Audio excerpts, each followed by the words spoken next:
کہ وہ یہ کیا کرتے تھے کہ عبدالرحمن بن عوف کے بارے میں آتا ہے کہ وہ ایک ایک دن میں 20 30 یا اس سے بھی زیادہ اونٹ بیچ سکتے تھے، اتنی ان میں صلاحیت تھی۔ اور وہ کیسے؟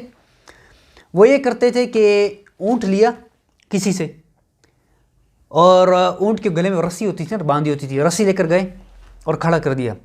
انہوں نے جتنے پیسوں کا اونٹ لیا ہوتا تھا نا، فار ایگزامپل 5 درہم کا اونٹ لیا ہے تو 5 درہم ہی کا اونٹ بیچ دیتے تھے۔ اب سوچا جائے تو اس میں تو کوئی پروفٹ نہیں ہے، وہ کہتے تھے 5 درہم کا ہے، لیکن ایک کام یہ کرتے تھے، وہ رسی کی قیمت الگ لگا دیتے تھے۔ کہتے ہیں کہ یہ اونٹ لوگے تو ساری رسی بھی خریدنی پڑے گی، اور رسی کی قیمت جو ہے نا وہ اتنے درہم ہے۔ تو لوگ جذبات میں آ کر اونٹ خرید لیتے تھے۔ کہتے ہیں عبدالرحمن بن عوف نے ایک دن میں اس اسٹریٹجی سے اتنے اونٹ بیچ دیے کہ وہ رسیاں اتنی جمع ہو گئی کہ ان رسیوں سے انہوں نے ایک پورا اونٹ خرید لیا۔ آپ بندہ ایک منٹ کے لیے سوچیں، میں اس کی عام مثال دیتا ہوں آپ کو۔ آج جیسے ایک موبائل ہے آپ کے پاس، آئی فون ہے، کوئی اچھا سا موبائل ہے، آپ نے وہ موبائل لیا ہے 1 لاکھ روپے کا، ٹھیک ہے۔ آئی فون کی جو ایسیسریز ہیں وہ بھی اتنی مہنگی ہیں، اس کے جو اس کا کنیکٹر ہے، اس کے ساتھ اس کا چارجر ہے، اس کے جو ہینڈ فری وغیرہ اور مختلف چیزیں ہیں۔ اگر آپ ان کو علیحدہ کر لیں، میں مثال دے رہا ہوں آپ کو، تو میرا خیال ہے وہ بھی جو ہے نا 8-10 ہزار روپے اس سے اوپر بن جائے گا۔ تو اگر آپ نے دن میں 10 آئی فون بیچ دیے اور وہ اس کی جو ایسیسریزیں الگ کر دیں، اس پہ آپ نے پروفٹ نہیں کمایا، تو لوگوں نے آپ سے خریدنا بھی چاہا، لیکن آپ نے وہ ساتھ الگ کر بیچ دی، تو آپ کے 10 آئی فون پر آپ ایک پورے آئی فون کے جو ہے نا وہ اتنے پیسے آپ کے پاس آ جائیں گے۔ میں مثال آپ کو دی ہے۔ اچھا، یہ جو $1 شاپ کا کانسیپٹ ہے اصل میں یہ یہاں سے ہی ہے۔ وہ کیسے ہے؟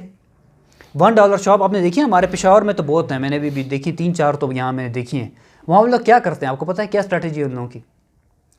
وہ یہ کام کرتے ہیں کہ 160-170 روپے کی ہر چیز ہے۔ وہاں کچھ چیزیں تو ایسی ہوں گی کہ واقعتاً مارکیٹ میں وہ چیز 200 روپے کی ہے، لیکن وہ آپ کو وہاں ایک دم 170 کی مل رہی ہے، آپ اٹھا لیں گے، میں نے خود بھی دیکھا لیے۔ لیکن بعض چیزیں ایسی ہیں مارکیٹ میں صرف 50 روپے کی ہے یا 100 روپے کی ہے، اور وہاں وہ 170 کی دے رہے ہیں۔ اب بندہ کہتے ہیں آیا ہوں تو لگے ہاتھ چار یہاں سے لے لیتا ہوں۔ وہ اس طریقے سے دیکھو، یہ اسٹریٹجی تھی عبدالرحمن بن عوف رضی اللہ عنہ کی، جو ہمیں 1400 سال پہلے بتائی جا رہی ہیں۔ عبدالرحمن بن عوف رضی اللہ عنہ سے پوچھا کسی نے کہ یہ بتائیں کہ آپ نے اتنا پیسہ اور اتنا کاروبار کس طریقے سے، مطلب یہ سب کچھ کیا آپ نے؟ تو انہوں نے کہا کہ میرے کچھ اصول تھے، اور اصول پہلا یہ تھا، کہتے ہیں ما کذبت قط، میں نے کاروبار میں جھوٹ کبھی نہیں بولا، جو چیز بیچ رہا ہوں میں نے بالکل کلیئر بتا دی، سب کو بالکل کھل کے بتا دی۔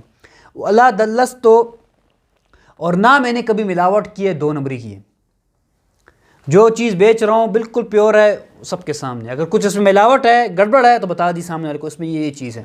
کہا دوسری چیز، کہا تیسری چیز کیا ہے؟ تیسری چیز وہ کہتے ہیں یہ ہے کہ ولا بعت بدین، میں نے قرض پر نہ کوئی چیز خریدی ہے نہ کوئی چیز بیچی ہے، قرضے والا کام۔ یہ تیسری بات، نمبر 1 کیا ہوگی؟ کہتے ہیں میں جھوٹ کبھی نہیں بولا۔ نمبر دوسری بات وہ کہتے ہیں کہ میں نے ملاوٹ اور دھوکہ نہیں کیا۔ نمبر 3 کہتے ہیں کہ میں نے کریڈٹ والا معاملہ نہیں کیا۔ اور چوتھی اتنی خوبصورت بات ہے، وہ فرماتے ہیں کہ میں نے کبھی بھی کسی نفع کو حقیر نہیں جانا۔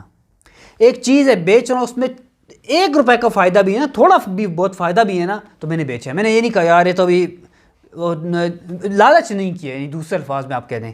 اور یہ چیز جو ہے نا وہ یقین کریں کہ اللہ کو بڑی محبوب ہے، کہ انسان قدر کر رہا ہے اپنے رزق کی۔ یہ تو عبدالرحمن بن عوف رضی اللہ عنہ کی یہ اسٹریٹجی تھی، جو آج بہت سے لوگ اپنا رہے ہیں اور کامیاب بھی ہیں۔